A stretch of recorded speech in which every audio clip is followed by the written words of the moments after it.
tardes a todos y bienvenidos a un nuevo programa de Viajando en el Tiempo aquí en Agricultura TV y Radio Agricultura.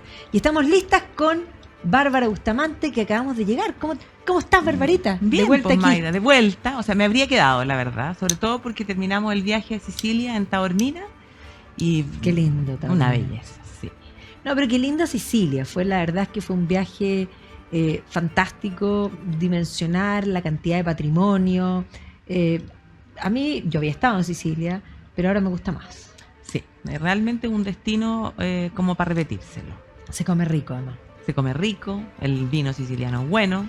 Bien bueno el vino siciliano. Sí, así que fue un gran viaje. Pero bueno, estamos de vuelta.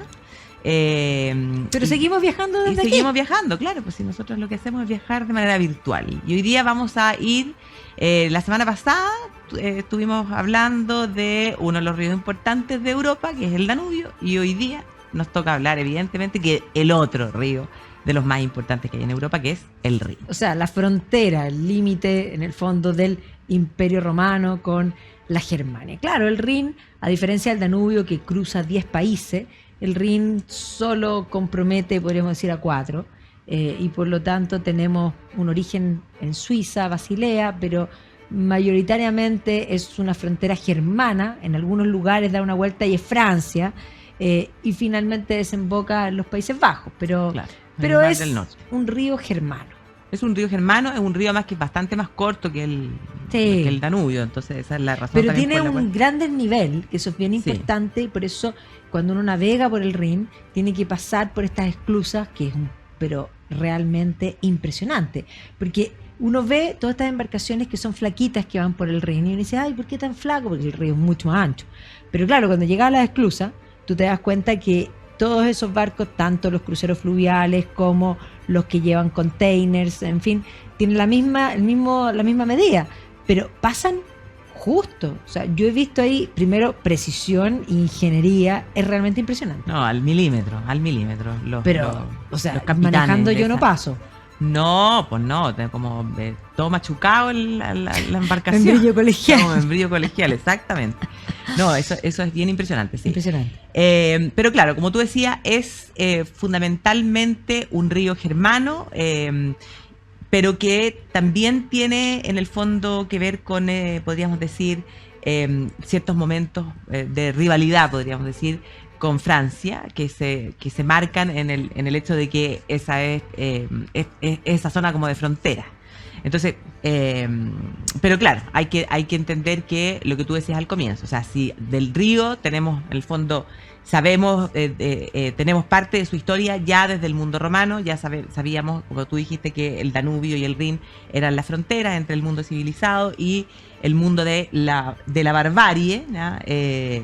Pero los romanos sí, de igual manera, hacían incursiones como al otro lado del río. Y lo usaban de carreteras, y los romanos eran muy prácticos, todos los caminos llevaban a Roma y este era un muy buen camino. Pero más allá de eso, es bien impresionante porque la gente imagina que en el mundo, porque la gente sabe que obviamente en Italia hay ruinas romanas extraordinarias, pero en Francia hay ruinas romanas extraordinarias, en Hispania hay ruinas romanas, en Britania, o sea, en Inglaterra. Entonces uno dice, y ahí si tú te vas a Croacia, pensemos, no sé, en las termas de Diocleciano, o te vas a Medio Oriente, en el fondo en el Líbano, en Siria, en fin. Pero la gente no imagina ruinas romanas en Alemania, y las hay cerca del Rin. Ahí está la ciudad de Treveris, Trier, que era una ciudad romana, que tiene vestigios con edificios completos romanos, como la Porta Romana, puentes, hay cisternas, hay una serie de cosas. Y por lo tanto hay presencia de esa carretera que era el Rin, porque siempre ha sido frontera, pero ha sido ruta comercial. Y eso explica que hasta el día de hoy, cuando uno ve la fisonomía del Rin, claro, en ciertas partes está lleno de castillos y es la visión romántica, pero en el resto del Rin es mucha industria, es una área industrial, que siempre lo fue. Sí, pues claro, no, sí es una carretera del comercio, eso sin lugar a duda, pero también, claro, de todo el intercambio, podríamos decir, cultural, ¿ya?, que se va a producir ahí. Entonces, claro, tenemos primero esa presencia del mundo romano, después, en el fondo, hay que entender que una vez que la parte occidental del Imperio Romano cae en el 476, se producen las migraciones, o sea, las invasiones, podríamos decir, de estos pueblos germanos, o el asentamiento más bien de estos germanos, creando estos reinos. Y de esos reinos, el más estable, ¿ya?, y el que va a hacer renacer la idea de imperio va a ser el reino franco. Esos francos primero con los merovingios, ¿ya?, es Clodoveo el que funda finalmente el reino. Y ahí pasa algo importante. Capital París. Claro, establece, como en el año 508, establece a París como la capital. Pero pasado un poco el tiempo, aparecen los carolingios y ahí está la figura de Carlomagno. Y ya con Carlomagno podemos empezar a hablar un poquitito como del origen de la historia de Alemania, porque Carlomagno va a tomar la decisión de partida de cambiar la capital de París a la ciudad de Aachen, Aquisgrán, en Alemania. Claro, o sea, de hecho eso está al lado del Rin y por lo tanto podríamos ir en torno al Rin, porque claro, cuando uno mira el Imperio Carolingio es Francia, parte de lo que es Alemania y el norte de Italia. Y este imperio, que es la idea de revivir la idea de unidad imperial cristiano, ahora como la cristiandad, se va a dividir ya en sus nietos con el Tratado de Verdún, que va a hacer que quede la parte francesa para uno de ellos y por lo tanto queda una historia separada. La parte Alemania queda precisamente para Luis el Germánico y que por lo tanto va a tener una historia separada. Y finalmente la parte de Lombardía, Italia, al norte, que también explica por qué eso históricamente es tan germano. Exactamente, sí. Entonces ahí, en la parte de este Luis el Germánico, que es más o menos parte de lo que es Alemania hoy día, es donde como heredero de este imperio carolingio se va a continuar en el fondo con esa idea con esa idea imperial, y surge ahí el Sacro Imperio Romano Germánico con la figura de Otón I en el año 962. Pero no es Alemania. No, pues no es Alemania, es un mosaico de distintos principados, reinos, ducados, digamos, los margraviatos son lo mismo que los marqueses, las marcas, en el fondo, las marcas siempre son las fronteras. Pero si uno mira el mapa, son miles de unidades, o sea, se llega a una cantidad, 150. Una cosa impresionante. Y esto está aglutinado en este emperador que está electo, o sea, son los príncipes electores que van a ir en aumento y que van a constituir esta unidad, Sacro Imperio Romano Germánico, sacro, la idea cristiana. Y por lo tanto hay que entender que cuando a este Sacro Imperio se le produce, cuando Lutero en 1520 rompe con la Iglesia, también rompe parte de lo que generaba esta unidad, que era esa identidad católica propia de todos, pero ahora en el fondo va a quedar ya entender que Lutero rompe con la Iglesia en 1520 y en 1525 Alemania va a asumirse una guerra, la guerra primero, la rebelión de los campesinos, que posteriormente va a abrir paso a las guerras de religión que medianamente se van a resolver en 1555, ya dividiendo Alemania. Si el príncipe es protestante, la región es protestante; si el príncipe es católico, la religión es católica. Ese principio de cuius regio eius religio. Pero eso en 1555 no va a terminar de solucionarse porque los conflictos van a recrudecer en una guerra que se conoce como la Guerra de los 30 años, pero que además es una guerra donde potencias extranjeras se van a inmiscuir en Alemania. Es una guerra europea que se va a pelear en suelo de lo que hoy es Alemania y por lo tanto Alemania va a quedar destruida. O sea, lo que hoy es Alemania va a estar en guerra entre 1525 y hasta 1648. Claro, 1648, cuando termina esa guerra de los 30 años, claro. Y un poco recalcar esa idea que efectivamente cuando se produce la reforma, este Sacro Imperio pierde uno de los aspectos que lo definía, que era esa cristiandad. Y de hecho hay que recordar que Carlos V va a ser el último de los emperadores del Sacro Imperio que va a ser coronado por el Papa. Claro. Y se demora. Se demora 10 años, lo eligen en 1520, ¿ya? Los electores lo eligen como emperador, pero la coronación va a ser en 1530. Claro, porque además ahí estaba el tema si los electores que lo habían elegido eran católicos o no, o sea, todo un tema religioso político claro, entonces para el Papa va a dejar de tener sentido coronar a un emperador que ha sido electo por, en el fondo, electores que se habían pasado, en el fondo, que eran protestantes. Así que se pierde esa unidad. Y lo otro que es interesante, que es el hecho de que en esta Edad Media, ¿ya? Este sacro imperio que decíamos que tenía estos reinos, que tenía los marqueses, que tenía, o sea, todo este sinnúmero, este mosaico, era feudal, pues, y esa es una de las razones por las cuales en una parte del Rin, la más bonita, como decías tú, la más romántica, está llena de castillos. El Rin Court. Claro, está lleno de castillos, lo que demuestra también, porque hay que entender la Edad Media como una, digamos, va a tomar ciertos elementos de lo que eran estas tribus germánicas, las Cipe, y los jefes de Cipe se van a convertir en señores feudales, pero no habiendo todavía una consolidación de un estado aglutinado. Ese feudalismo va a ser, que está en todas partes, por supuesto, en el periodo medieval, o sea, hay una atomización del poder, está repartido. En el caso germano, en el caso italiano, es mayor. Y eso demuestra esta competencia de ciudades. Por una parte, la competencia siempre económicamente es virtuosa, y por lo tanto, cuando uno piensa, por ejemplo, cuando viene la peste negra, que efectivamente es el momento de que se termina el feudalismo o empieza a colapsar, porque ni los señores feudales pudieron proteger a la gente, ni la iglesia pudo proteger a la gente, y podríamos decir que eso alimenta lo que va a ser por una parte la reforma y posteriormente la consolidación de acumulación del poder. Pero para dar un ejemplo, Gutenberg va a inventar también en torno al Rin, en la ciudad de Mainz, la imprenta, y en Alemania van a proliferar las imprentas porque como no hay unidad, cada uno de estos reinos, cada uno de estos principados, cada una de estas regiones tenía que tener su imprenta. Claro. Lo mismo va a pasar en Italia, que es más, van a proliferar las imprentas. En cambio, en Francia, que era un reino establecido, es el rey el que da las patentes para poner imprenta y los permisos. Esa idea de la permisología, la competencia en Alemania, la competencia en Italia, van a hacer que económicamente, además, el comercio florezca más y el arte florezca distinto. En fin, hay una serie de cosas muy virtuosas en esa no unidad, claro, política. Claro, y eso es lo que le da gran parte de la fisonomía al Rin. Por una parte, las ciudades. Ciudades, además, bellezas, comerciales, porque claro, con cantidad de recursos. Entonces uno ve en torno al Rin, cuando uno va viendo Independiente, que hay que tener en cuenta que gran parte de la zona que hoy día es el Ruhr, en torno al Rin, fueron muy destruidas en la Segunda Guerra Mundial, porque era la zona industrial. Pero esas ciudades muchas fueron reconstituidas, algunas no fueron dañadas también. Pero claro, uno ve una cantidad de ciudades que ¿cuál es más bella que otra? Es la competencia. Claro. Yo soy más linda, mi catedral es más grande, linda, más grande. La mía tiene la punta más alta, sí, la puerta más ancha, en fin, dale de lo que queráis. Sí, pero es lo que le da la fisonomía.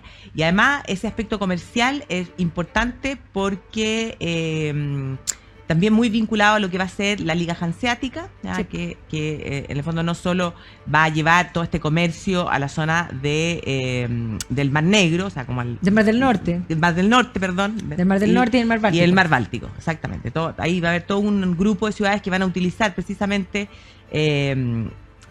los ríos, el delta, en el fondo del Rin, en la zona de los Países Bajos, y ahí se va a generar mucho comercio, mucha riqueza, y van a ser la figura de los mercantes personajes importantes. Sin duda. Pero vamos a volver a hablar de eso, de la Liga Hanseática y del comercio, de vuelta comercial. Agricultura TV.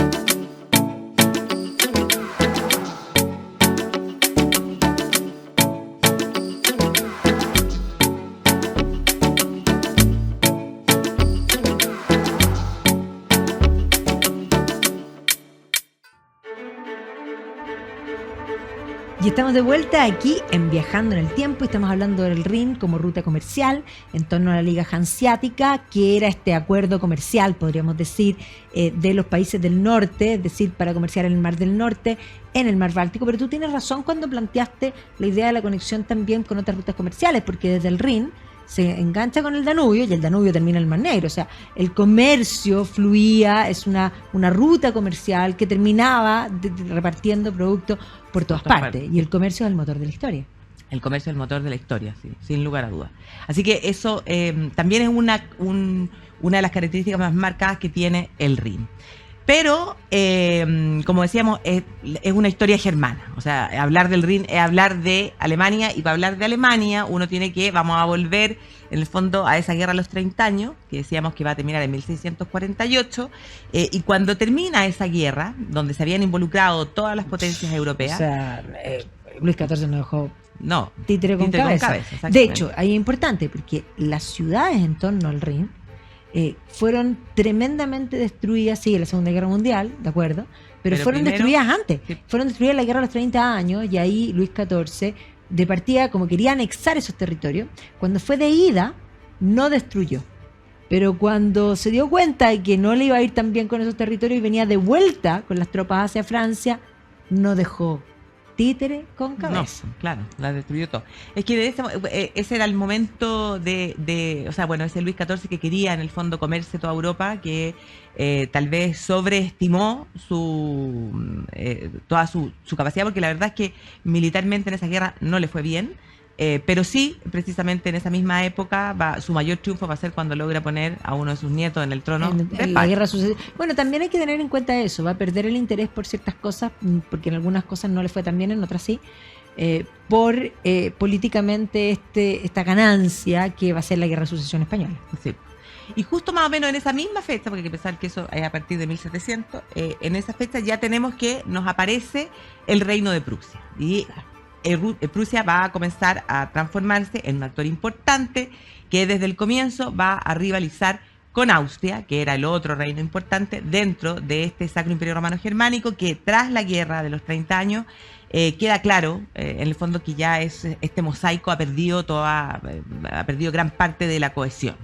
Y ha perdido esa cohesión de la, digamos, cristiana, que era unitaria. Eso mismo va a generar la fragmentación, una fuerza, podríamos decir, centrífugas. Claro, y entonces ahí es donde cobra fuerza primero en el fondo la marca de Brandenburgo y después el ducado de Prusia, que finalmente se unen. Ahí hay que tomar desde el ducado de Prusia a la figura de este gran elector, que va a ser una de las figuras importantes en la guerra, y el ejército del ducado de Prusia va a empezar a marcar. Entonces se va a cimentar este nuevo reino, que después se convierte en reino, sobre el ejército. El ejército es un poco la idea romana también. Si uno piensa, Roma, lo que aglutinaba a Roma eran las legiones y era la guerra constante, la pacificación. Bueno, Prusia va a incrementar un poco esa idea. Claro, y entonces ya es en 1701 cuando ya es en el fondo el reino de Prusia. Claro, y Federico III se convierte en Federico I de Prusia, como rey. Claro, y después, claro, con sus sucesores va a continuar esa tradición que tú decías de, el fondo, de ese marcado aspecto militar. De hecho, Federico Guillermo, que es el sucesor, es conocido como el rey sargento. Ese es y se jactaba de no haber perdido ni una guerra. Duplica las fuerzas, sus fuerzas en fondo militares eran de 40.000 hombres, ponte tú, pasa a 83.000. Y él es el que crea la Guardia de Potsdam. Sí. Que tienen un sombrero que te lo encargo, esa gente tenía daño cervical. No, claro, pues, y ahí hay una anécdota muy, muy buena, pues, porque... Pedro el Grande le manda un regalo. Ese Federico Guillermo le regala a Pedro el Grande la cámara de ámbar, la sala que de ámbar. Está en lo que hoy día el Palacio de Caterina, que lo que hay hoy día está rehecho, porque esa sala se pierde. Claro, ese ámbar original se lo robaron los nazis. Y no sabemos dónde quedó. No, en alguna parte del mundo tiene que estar. Pero era regalo de Federico Guillermo a Pedro el Grande. Y Pedro el Grande entonces le manda lo mejor de sus hombres y los más altos, ¿no? Para que formaran parte de esa guardia de Potsdam. Que además eran gigantes y les ponían un sombrero tipo cucurucho, claro, que un poco nos recuerda a los soldados de Buckingham, que también esos sombreros no son cómodos. ¿Pero por qué usaban eso? Bueno, básicamente para mostrar altura. Me enfrento a un gigante. Claro. Ahora, sostener esos sombreros es impresionante. Sí. El problema que tenía ese reino de Prusia, que, bueno, desde el momento que se convierte en reino, además, se va a cambiar la capital, porque Sí, pues, a Berlín. originariamente era la ciudad de Königsberg, que hoy Kaliningrado. claro, Kaliningrado suena tan raro. Königsberg. Claro. Sí. Que hoy día Kaliningrado es parte de Rusia. Pues, Sí. ¿sabes? Bueno, cambia la capital a la ciudad de Berlín. Pero el problema es que ese reino estaba dividido, o sea, como en dos partes. Y se va a lograr su unión, ¿ya?, geográfica cuando aparece la figura de uno de los más importantes de este reino de Prusia, que es Federico II. el Grande, de la dinastía Hohenzollern. Y ese Federico el Grande va a entrar en varias guerras, va a aprovechar lo que estaba pasando en Austria, cuando asume María Teresa, y se destabiliza un poco la cosa porque los Habsburgo se habían transformado en los emperadores del Sacro Imperio casi de manera hereditaria, a pesar de que se elegían. En el fondo, la familia Sí, claro, Habsburgo se habían lograba manejar la situación, pero no había habido nunca una emperatriz mujer, ¿ya? Entonces ahí se genera la guerra de sucesión austríaca.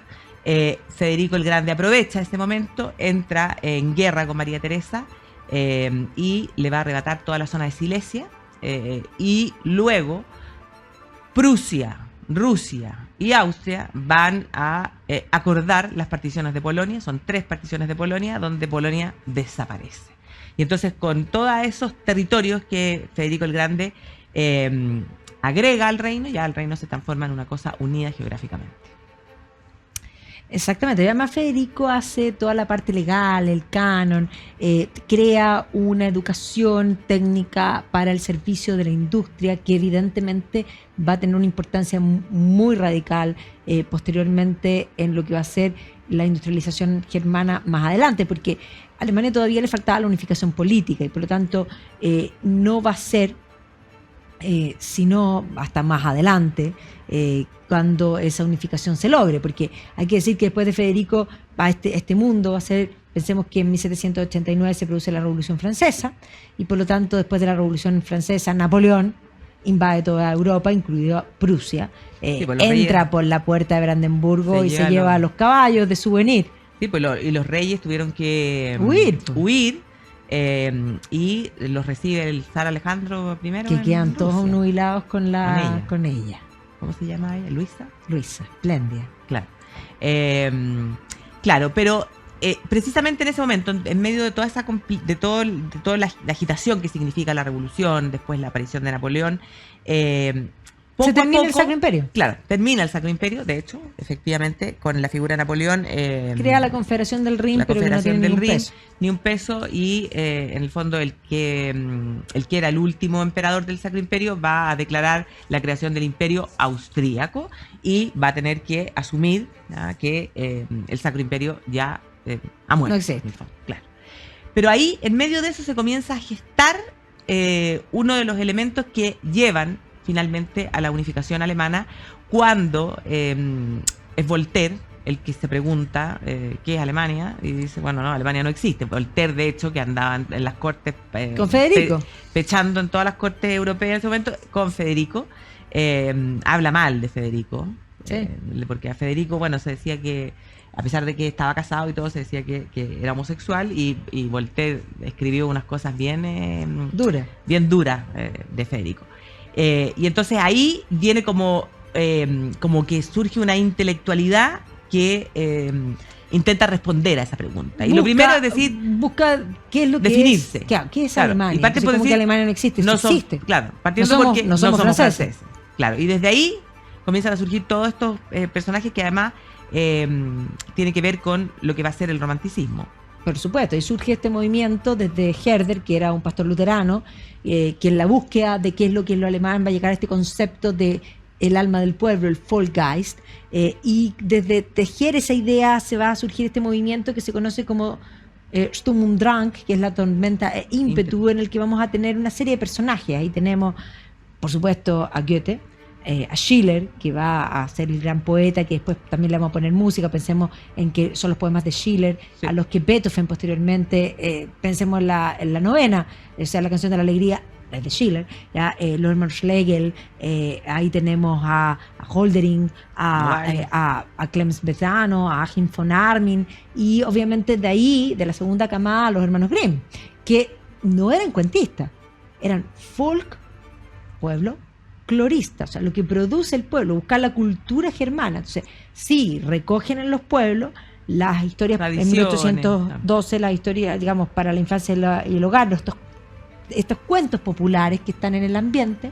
pero además ellos son los autores de del Wörterbuch, que es el diccionario etimológico de las palabras alemanas, de la Deutsche Grammatik, o sea, la gramática alemana. La alemana es lo más difícil que hay. Va a estar además la mitología germana, la historia de los reyes de Alemania. O sea, los hermanos Grimm son profesores universitarios que buscan los germanos, hacían clase en la Universidad de Göttingen, pero además estaban vinculados en este momento romántico con estas ideas que venían del mundo francés de corte más socialista, contrarios al absolutismo que estaba imperante en ese momento. Van a terminar siendo expulsados de la Universidad de Göttingen en un movimiento que se llama Die Göttingen der Sieben, los 7 de Göttingen, metidos en las barricadas de las revoluciones de 1830. Y si esto uno lo sigue escalando, en 1848 vienen nuevamente revoluciones burguesas, y en las barricadas en Dresden nos encontramos obviamente también a Richard Wagner, ¿ya? Y aquí es importante porque es ese grupo de Jena que tiene esta antesala con estos personajes, los que van a ir creando la idea de Alemania, la idea del individuo, como la Andrea Wolf dice, la invención del yo, desde Fichte, Schelling, Hegel. Hegel quiere de alguna manera dejar de lado y crear, englobar toda la realidad en su filosofía. O sea, ¿qué es la realidad? Es algo que está siendo y es un todo, que es el espíritu y la máxima expresión del espíritu del Estado. Entonces, esa idea de algo que engloba la realidad es lo que Wagner va a recoger en su arte, ese arte total que además va a buscar en los germanos, en la mitología que venían recogiendo todos los anteriores, y va a encontrar el alma en el Rin. O sea, la tetralogía del Rin toma la saga Los Volsungos, el Anillo de los Nibelungos, y la crea todo de nuevo, desde Wagner, con ópera, con escenografía, con vestuario, con una música que apela a todos los sentidos. O sea, tú puedes trabajar, yo siempre doy este ejemplo, pero tú puedes, por ejemplo, si tú pones música barroca, Haydn, pones a Händel, en fin, trabaja y hay un patrón común. Y tú trabajas y tipeas y hay un ritmo de tipeo, o sea, fantástico. Tú pones a Beethoven, que pasa del clasicismo al romanticismo y al modernismo, y algunas cosas te funcionan y otras ya te llaman la atención. Tú pones a Wagner, imposible, y no puedes trabajar. No, imposible. No puedes, apela a toda tu emoción. Es ese concepto que obviamente toma y bebe del Rin. El Rin es el alma de Alemania. El alma de Alemania estaba ahí. Por eso que cuando uno navega por el Rin, sueña con que en algún momento puedes encontrarte algún tesoro. No, la cantidad de leyendas, Lorelai, claro. En fin, está tanta leyenda que da hasta nervio bañarse. Sí. No me bañaría tampoco, pero en fin, es difícil que yo me meta en un agua fría. Claro. ¿O no? No, bueno, difícil. Volvemos. Vamos y volvemos. Agricultura TV.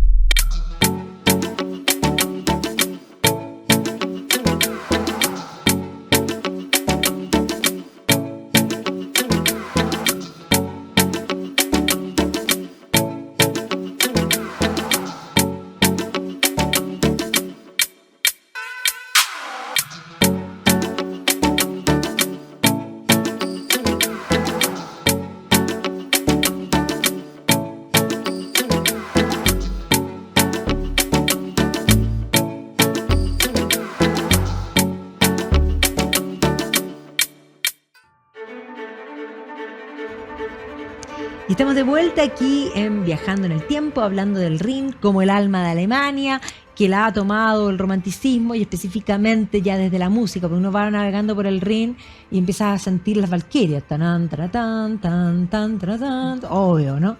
Sí, se siente. Se siente. No, pero ¿cómo se llama? Bueno, ahí ya tenemos en el fondo esta unión de todos estos elementos nacionalistas, socialistas, estos movimientos románticos que comienzan en el fondo y que buscan esa alma, esa definición. Pero hay que entender que, claro, precisamente en ese momento, entre las revoluciones del 30, las del 48, en el fondo lo que se buscaba era, en el fondo, porque tras la derrota de Napoleón, el Congreso de Viena lo que intenta es volver al absolutismo como haciendo como que nada pasó. Como que nada había pasado ni en la Revolución Francesa ni en lo que habían sido las guerras napoleónicas. Y ahí viene toda esa reacción que para el caso de Alemania va a ser también como la puerta de entrada para que finalmente se produzca la unificación. Porque la idea de la unificación estaba presente, pero iba a ser necesario que apareciera Otto von Bismarck para que finalmente se hiciera realidad.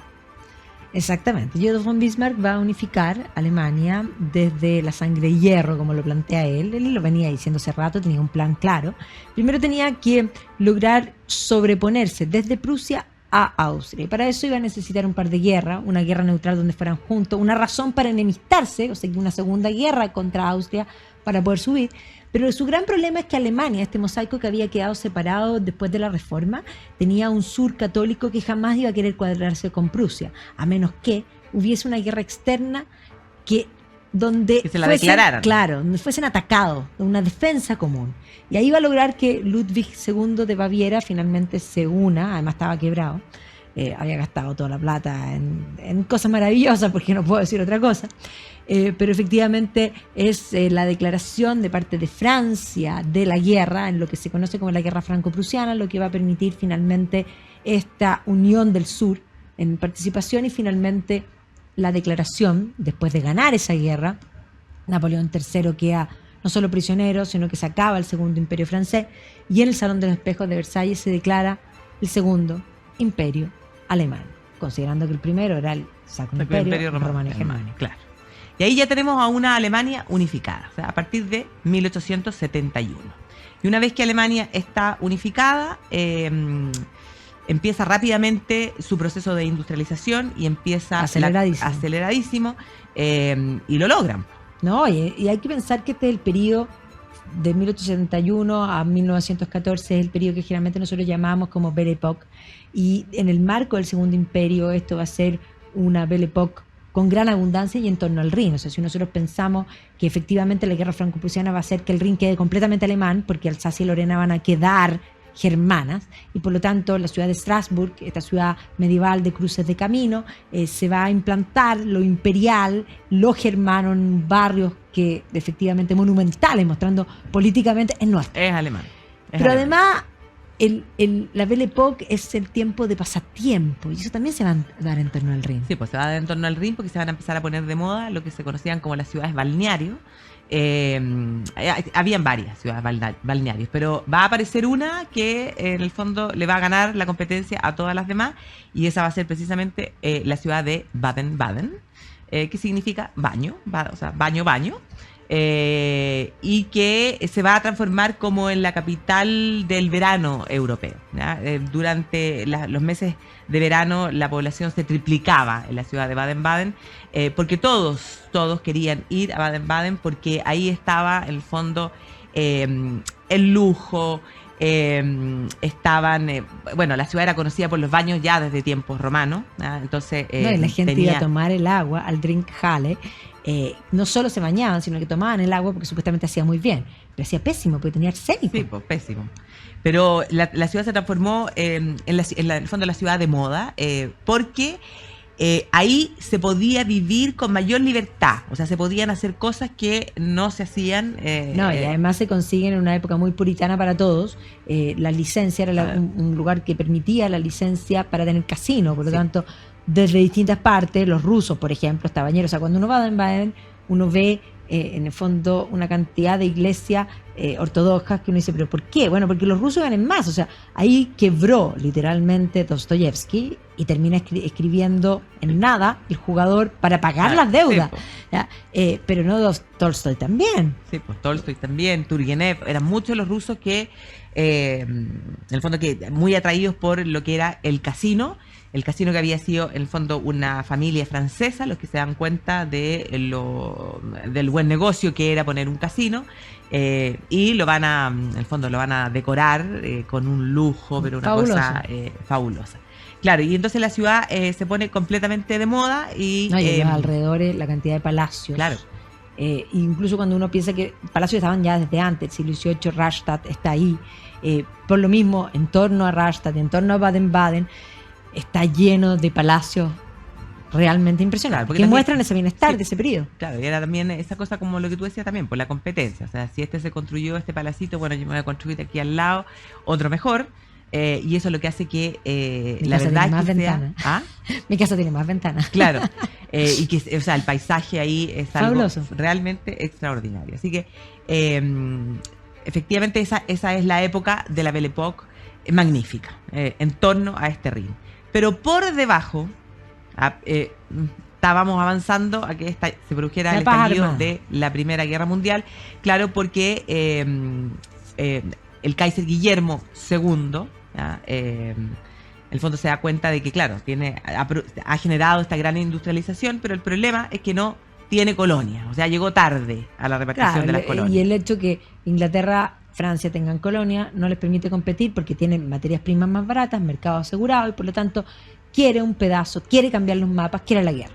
Y obviamente Alemania va a llevar a la guerra y las tropas van a cruzar por el Rin y la primera guerra se va a pelear principalmente en territorio francés, belga, pero luego de perder esa guerra van a volver por el Rin y Alemania entre guerras lo va a pasar muy mal porque va a tener una crisis financiera que va a ir de la mano con una crisis posteriormente de inflación, que además va a ir de la mano con digamos, los castigos del Tratado de Versalles, que lo va a hacer pagar todo, pero si no pagaban las cuotas les podían quitar las industrias y eso es lo que va a pasar. O sea, toda la zona industrial del Ruhr, en torno al Rin, va a ser ocupado por Francia y por lo tanto Alemania no puede pagar y los alemanes lo van a pasar pésimo. Sí. Y en ese contexto, cualquier micro le servía y va a terminar. Eso es lo que explica el por qué Hitler termina haciéndose del poder. Claro. Y Hitler va a llevar a Alemania y al mundo a la Segunda Guerra Mundial. Y ahí sí que muchas de las ciudades en torno al Rin van a ser completa y absolutamente destruidas. Totalmente. Si uno piensa en la ciudad de Colonia, donde justo antes de la guerra el alcalde de Colonia era Konrad Adenauer, que Konrad Adenauer había sido muy buen alcalde de Colonia y había empezado a hacer las primeras, en el fondo, Autobahn, las carreteras, que posteriormente Hitler le copia, que va a terminar preso por los nazis y Sí. que después va a terminar convertido en el canciller, pero va a tener que ver lo que le va a pasar a su ciudad, porque la última fase de la guerra, y que hoy día está también muy claramente, Steven Spielberg hizo las series primero de Band of Brothers, que es toda la batalla de Normandía, el desembarco en Normandía, los anfibios, y un poco lo que cuenta Band of Brothers son los que eran los adelantados, los paracaidistas que iban ganando territorio. Eso es lo que cuenta esa serie. Luego hace la serie Pacific, que cuenta básicamente la Segunda Guerra Mundial en el Pacífico, y ahora acaba de sacar una nueva que está en Apple+, que son los bombarderos, aviadores americanos instalados en el Reino Unido, trabajando junto con la RAF, bombardeando, haciendo incursiones para bombardear ciudades alemanas. Y hay que entender que un porcentaje altísimo de las bombas lanzadas sobre Alemania van a ir específicamente a la zona industrial. Y además hay que entender que la fase final de la guerra es un poco una revancha. No era necesario tanto. No, porque además hay que entender que los británicos tenían mucha sangre en el ojo, sobre todo porque en la primera fase de la guerra, cuando Hitler quiere activar la operación Sea Lion, que es invadir por el Canal de la Mancha, Inglaterra no le resulta, finalmente va a decidir bombardear en forma permanente Inglaterra, y Inglaterra va a estar sola hasta el año 41, cuando Estados Unidos finalmente entra a la guerra. Entonces ahí, esto es posterior al 41. Entonces toda la fase final va a ser revanchista con dobles bombas sobre las ciudades alemanas, sobre todo si uno piensa en Dresden, que eso es Prusia, pero también en las ciudades del Rin, que básicamente eran bombas que abrían los techos y bombas incendiarias, por lo tanto, contra la población. Pero había un acuerdo que venía de la Primera Guerra de no bombardear las catedrales. Y eso es lo que explica que Colonia. ya hay fotografía de Colonia, donde está Colonia, o sea, en el suelo, completamente no hay nada y está la catedral. Claro, y además esa catedral hay que tener en cuenta que es medieval, pero que se había terminado durante el siglo XIX, finales del siglo XIX, con el neogótico, o sea, gótica y neogótica. Y ahí quedó.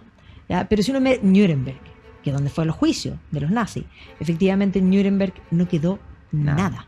¿Ya? O sea, esta ciudad que era el lugar de origen de Albrecht Dürer, de Durero, que va a quedar la estatua de Durero ahí paradita, la casa de Durero queda como al 2 y al 3. Hoy día tú vas a Nuremberg y está rehecha muy bien. No así Colonia. Colonia se rehizo rápido, porque una ciudad importante, y se rehizo fea. Sí, bien fea la verdad. Fea. O sea, la catedral es lo que... La pero los catedral alrededores- y de House of Farina. Claro, el Museo de la Colonia está Sí. en Colonia. Bueno, es que Colonia de ahí viene, pues nosotros decimos, pásame la Colonia. Claro, Ya, y es porque está ahí el en agua la de ciudad Colonia. Claro, el agua de Colonia Exactamente. del señor... no, ¿cómo era? ¿Farina? Sí, Farina. El No, así que italiano. es muy interesante ver cómo en torno al Rin, obviamente después de la guerra va a venir la reconstrucción, la época de Adenauer, la época de Ludwig Erhard, que va a revitalizar la economía y por lo tanto esta zona sigue siendo lo que fue una zona industrial, por lo tanto el Rin tiene toda una parte industrial, y esta parte que todavía es el Ringgorge, las ciudades lindas, en Koblenz, Cochem, pensando en los afluentes, porque hay que pensar el Rin con el Main, con el Mosela. Mosel, con el Neckar, ya que Claro. básicamente el Neckar, am Neckar tenemos que pensar en Heidelberg, que es Una belleza. una belleza. Sí, una maravilla. Al igual que Heidelberg sí, y la otra que belleza es Estrasburgo. Po. Y Estrasburgo No, además Estrasburgo tiene la... es una belleza. Sí, po. Es que toda la Ahora, Alsacia, claro, bueno, toda la francesa, Alsacia la ciudad. es muy linda porque fue francesa alemana y tú ves la influencia de los dos, este híbrido es muy interesante. Y de hecho, en junio vamos a ir un viaje por la Alsacia, así que si hay alguien que quiere conocer Estrasburgo, que quiera conocer Colmar, tú te mueres lo que es la ciudad de Colmar. Pero además, esta misma historia que estamos hablando del arte, como el comercio desde el Rin, generan algo especial. Ahí en Colmar está el altar de Martín Grunewald, que el altar de Colmar es una cosa que uno dice, no lo puedo creer. Pero hay tanto tema, pues, Barbarita. Tanto Pero tema. el Rin vamos a es el tener- alma. Sí, el alma, parte del alma de Europa es el Rin. Bueno, y a Pero todos los que... sí, pues seguimos conversando la próxima semana. Por de otra supuesto, y cosa. los que quieran viajar con nosotros, tenemos junio la Alsacia, en agosto Agosto. tenemos Irlanda-Escocia y en octubre el Danubio. Así que los que les guste fluir, y ahí vamos a navegar. Qué rico es navegar. Sí, nada mejor que los cruceros. Pero bueno, la próxima semana nos encontramos aquí. Gracias, Barbarita. Nos vemos el próximo sábado. Gracias a ustedes por acompañarnos y nos vemos el próximo sábado y seguimos viajando en el tiempo. Que estén muy bien.